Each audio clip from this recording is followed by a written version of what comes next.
தஞ்சாவூர் பேரை சொன்னாலே ஒவ்வொரு தமிழனுக்கும் ஹைட்டு ஒரு இன்ச்சு ஏறிடுங்க.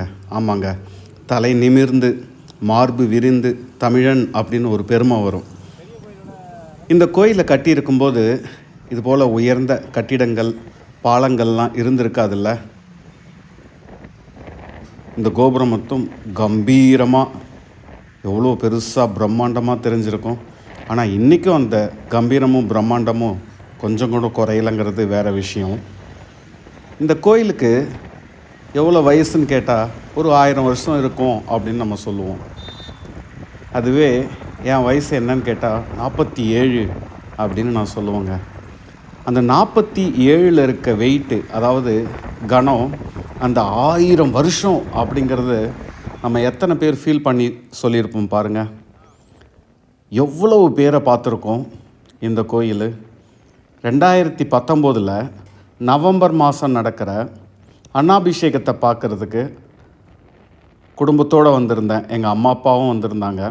ஆனால் 2024 அன்னாபிஷேகம் பார்க்கும்போது எங்கள் அம்மா அப்பா இல்லைங்க. இந்த கோபுரம் எத்தனை மனிதர்களை எத்தனை சந்ததிகளை பார்த்திருக்கோம். இப்போ சொல்லுங்கள், 1000 வருஷம் அப்படிங்கிறது எவ்வளவு கனமான ஒரு விஷயம், எவ்வளோ ஒரு கம்பீரமான இந்த கோபுரம் கோயில். நம்ம தஞ்சாவூர் மேற்கில் கோபுரத்தை ஒட்டின மாதிரி சூரியன் என்னவோ சென்னையில் இருக்க அடுக்குமாடி கட்டடத்தில் வேகமாக போகிற சூரியன் இங்கே ரொம்ப மெதுவாக போகிற மாதிரி ஒரு ஃபீலுங்க. நாம் இப்போ பார்த்துட்ருக்கிறது பார்த்திங்கன்னா மராட்டா நுழைவு வாயில் அப்படின்னு ஒரு சின்ன ஆர்ச் இருக்கும். அதை கடந்து வந்து இருக்க கேரளாந்தகன் கோபுரம்ங்க. எவ்வளோ ஒரு பிரம்மாண்டம். நம்ம ஒரு நாளில் தஞ்சாவூர் பார்க்குறது அப்படிங்கிறது பார்த்திங்கன்னா, ஒரு சின்ன எறும்பு வந்து பார்த்திங்கன்னா 1 கிலோ வெல்லத்தை ஒரே நாளில் சாப்பிடணும் அப்படின்னு நினைக்கிற மாதிரி தாங்க. கேரளாந்தகன் நுழைவாயில் அப்படின்னு அழைக்கப்படுகிற இந்த கோபுரம் வந்து பார்த்திங்கன்னா, முதலாம் ராஜேந்திர சோழன் சேரர்களை வெற்றி கொண்டத பிறகு அதன் நினைவாக எழுப்பிய கோபுரந்தாங்க இது. காளியோட சிலை, உமா மகேஸ்வரர், சந்திரசேகரர், பிச்சாடனர் அப்படின்ட்டு அழகான சிற்பங்கள் இந்த கோபுரத்தில் இருக்குங்க. சரி, இந்த பயணம் எதுக்காக அப்படின்னு பார்த்தீங்கன்னா, தஞ்சாவூரில் நடக்கிற சங்காபிஷேகம் 1008 சங்காபிஷேகத்தை பார்க்கறதாங்க இது. கார்த்திகை மாதத்தில் வர 4 இல்லை 5 திங்கக்கிழமை, ஒவ்வொரு திங்கக்கிழமையும் பார்த்திங்கன்னா 1008 சங்குகளில் நீர் நிரப்பி ஹோமம் வளர்த்து அபிஷேகம் பண்ணுவாங்க.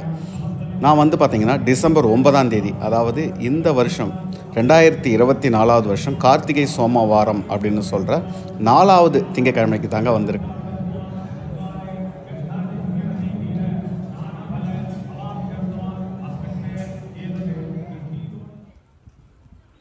நான் ஏற்கனவே ஐப்பசி மாத பௌர்ணமி அப்போது தஞ்சாவூரை பற்றி ஒரு வீடியோ போட்டிருப்பேன். அன்னாபிஷேகம் நடந்தது. இது வந்து பார்த்திங்கன்னா கார்த்திகை மாதம் திங்கக்கிழமை நடக்கிற சங்காபிஷேகம் பற்றிய நிகழ்வு. உள்ளே வந்துட்டு இந்த கேரளாந்தன் கோபுரத்தோட மேற்கு பகுதியை பாருங்கள். எவ்வளவு அழகான கலை சிற்பங்கள். இது கோயிலா இல்லை கலைக்கூடமா அப்படிங்கிற அளவுக்கு அவ்வளவு அழகான சிற்பங்கள். பார்த்துக்கிட்டே இருக்கலாங்க. எனக்கு தெரிஞ்சு இந்த கோயிலை பார்க்குறதுக்கு டெய்லி 1 வருஷம் வந்தால் கூட ஃபுல்லாக பார்க்க முடியுமான்னு தெரியல. ஒரு சிற்பத்தை பார்த்துட்டு இன்னொரு சிற்பத்தை பார்க்காம போனால் அந்த சிற்பத்துக்கு கஷ்டப்படுமா கோபப்படுமா அப்படிங்கிற பயங்க. இது அடுத்த நுழைவாயிலுங்க. ராஜராஜ நுழைவாயில் அப்படின்னு சொல்லிட்டு அழைக்கப்படுது. ஒவ்வொரு கோபுரத்துக்கு முன்னாடியுமே இன்ஃபர்மேஷன் வச்சுருக்காங்க பாருங்கள். இந்த பிரம்மாண்டமான துவாரபாலகர்களுக்கு கீழே ஒரு யானை, அந்த யானையை ஒரு மலைப்பாம்பு விழுங்குவது போல் எவ்வளவு நுணுக்கமான சிற்பங்கள். உள்ளே வந்தாச்சுங்க. நந்தி, பெரிய நந்தியை கடந்து கோயிலோட இடது பக்கத்திலிருந்து மூலவரை நோக்கி போகிறோங்க. பொதுவாக கார்த்திகை சோமவாரத்தில் 108 அப்படி இல்லைன்னா 1008 சங்காபிஷேகம் பண்ணுவாங்க. 1008 சங்குகளை நீர் நிரப்பி அலங்கரித்து ஹோமம் வளர்த்து மந்திரங்கள் ஓதி அந்த நீரை புனிதமடைய செய்து அந்த நீரை எடுத்து, அதாவது ஒவ்வொரு சங்கில் இருக்க நீரை எடுத்து சிவபெருமானுக்கு அபிஷேகம் செய்வாங்க. இதுதாங்க 1008 சங்காபிஷேகம் அப்படின்னு சொல்லுவாங்க. சங்கு அப்படிங்கிறது பார்த்திங்கன்னா ஒரு தூய்மையான பொருள். எவ்வளவு சுட்டாலும் அதனோட வெண்மை மாறாது அப்படின்னு சொல்லுவாங்க. அது சங்கோட ஒரு தன்மை. அது மாதிரியே பார்த்திங்கன்னா சங்குலேருந்து ஒரு ஒலி வரும். அந்த சவுண்டு பார்த்திங்கன்னா ஹம் அப்படி இல்லைனா ஓம் அப்படின்னு வர அந்த சவுண்டு வந்து பார்த்திங்கன்னா த சவுண்ட் ஆஃப் யூனிவர்ஸ், அதாவது அண்டத்தின் ஒலி அப்படிங்கிற மாதிரி சொல்லலாம். ஸோ அதுதான் வந்து சங்கோட சிறப்பு. அதுவும் வலம்புரி சங்குனா இன்னுமே ரொம்ப சிறப்பு. அந்த மாதிரி 1008 சங்குகளை அலங்கரித்து நீர் நிரப்பி மந்திரங்கள் ஓதி அபிஷேகம் செய்கிறாங்க. ஒவ்வொரு சங்குக்குமே வில்வ இலைகளால் அலங்காரங்கள்.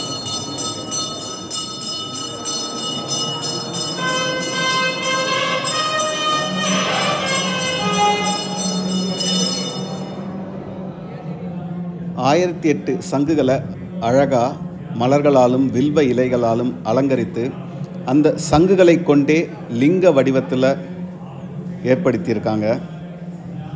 ஒரு பயணம் அப்படிங்கிறது பார்த்திங்கன்னா எவ்வளோக்கு எவ்வளோ நம்மளுக்கு சந்தோஷத்தை தருகிறதோ அதே அளவு அலைக்கழிப்பையும் வெளிப்படுத்த முடியாத வலிகளையும் சோர்வையும் கொடுக்க தாங்க செய்யுது. அதுவே இது போன்ற நிகழ்வுகளை பார்க்க வரும்போது அதுக்குள்ள நம்ம பர்பஸ் ஆஃப் ட்ராவல் அச்சீவ் ஆனதுக்கப்புறம் வர சந்தோஷம் இருக்கு. இந்த அலைக்கழிப்பு, டயர்ட்னஸ் எல்லாமே போயிடுங்க இந்த மாதிரி ஒரு நிகழ்வை பார்க்கும்போது.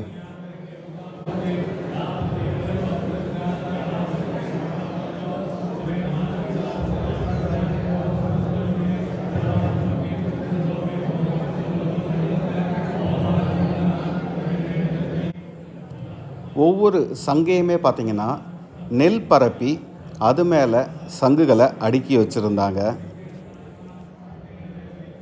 திங்கக்கிழமை அப்படிங்கிறது பார்த்திங்கன்னா சந்திரனுக்கே உரியது. அந்த சந்திரனை தலையில் சூடிக்கொண்டுள்ள சிவபெருமானை திங்கக்கிழமை வழிபடுறது மிகவும் சிறப்பு. அதுவும் கார்த்திகை மாத திங்கக்கிழமையில் வழிபடுறது இன்னமும் சிறப்புங்க.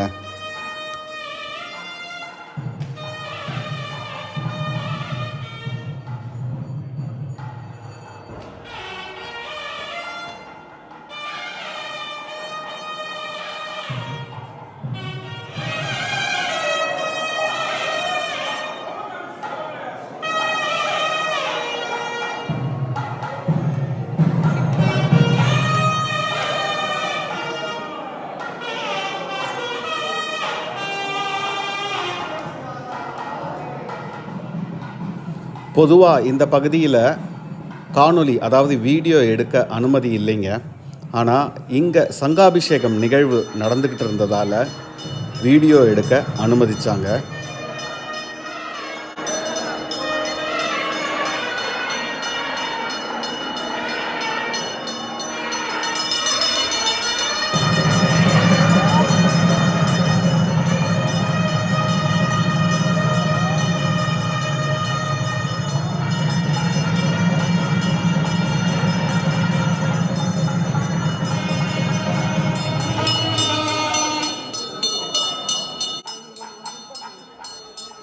ஹோமம் வளர்த்து பூஜையை முடிச்சிட்டாங்க.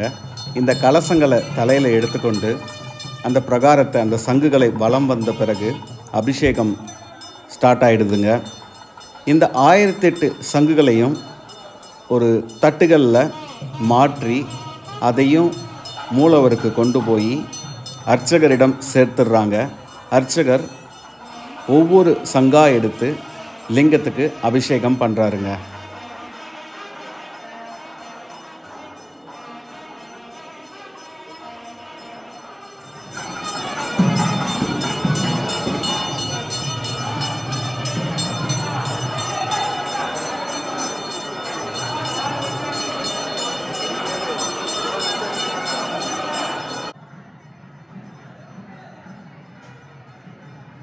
சங்குகளை தட்டில் அடுக்கி வைக்கிறாங்க பாருங்கள்.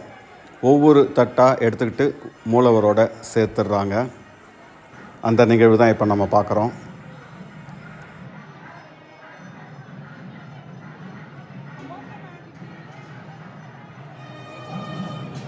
பார்த்தாச்சுங்க 1008 சங்காபிஷேகத்தை, அதுவும் இந்த தஞ்சை பெரிய கோயிலில் பார்த்தாச்சுங்க.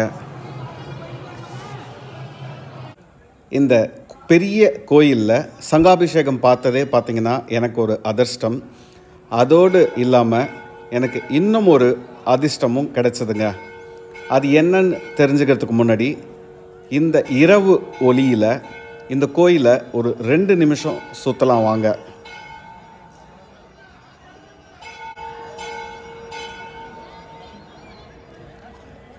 கண்டிப்பாக இன்னொரு காணொளி இந்த சிற்பங்களை பற்றி இன்னும் விவரமாக கண்டிப்பாக போடுவாங்க.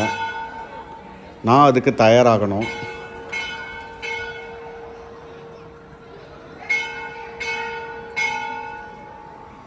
இரவு ஒளியில் என்னோட இந்த கோயிலுக்கு வலம் வாங்க. ஒரு 2 நிமிஷம் பொறுத்துருங்க. அடுத்து என்னன்றதை பார்க்கலாம். பார்த்துக்கிட்டே இருக்கும்போது சிவ வாத்தியங்களோட ஒலி விண் அதிர கேட்டதுங்க.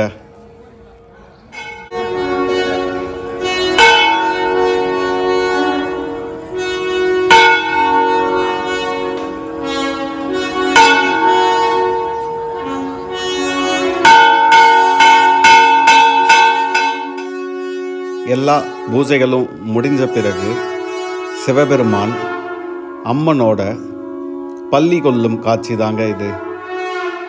பெரிய கோயிலில் எத்தனை பேர் இதை பார்த்துருப்பீங்கன்னு தெரியாது. அப்படியே பாருங்கள், இந்த சிவவாத்தியங்கள் முழங்க.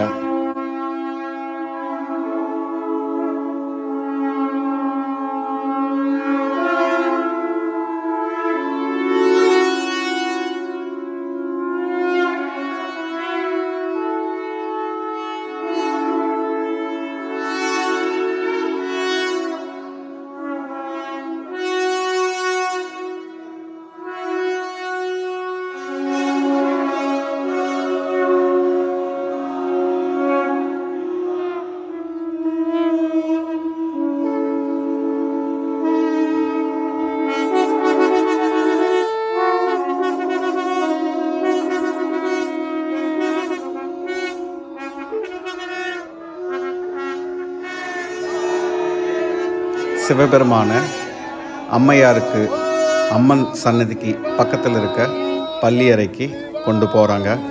அழகான நிகழ்வு. நீங்களும் அடுத்த முறை வாய்ப்பு கிடைக்கும்போது இதை பாருங்கள். இதோட இந்த வீடியோவில் முடிச்சுக்கிறேங்க. தேங்க்யூ. இந்த வீடியோவில் சங்காபிஷேகமும் பள்ளி கொள்ளுதல் நிகழ்ச்சியும் பார்த்துருப்பீங்க. உங்களுக்கு எல்லாருக்கும் பிடிச்சிருக்குன்னு நினைக்கிறேன். முடிஞ்ச வரைக்கும் இந்த வீடியோ நான் ரொம்ப கஷ்டப்பட்டு எடுத்தது. எல்லாருக்குமே பயனுள்ளதாகவும் இருக்கும்னு நினைக்கிறேன். விருப்பப்படுறவங்களுக்கு ஷேர் பண்ணிக்கோங்க. தேங்க்யூ.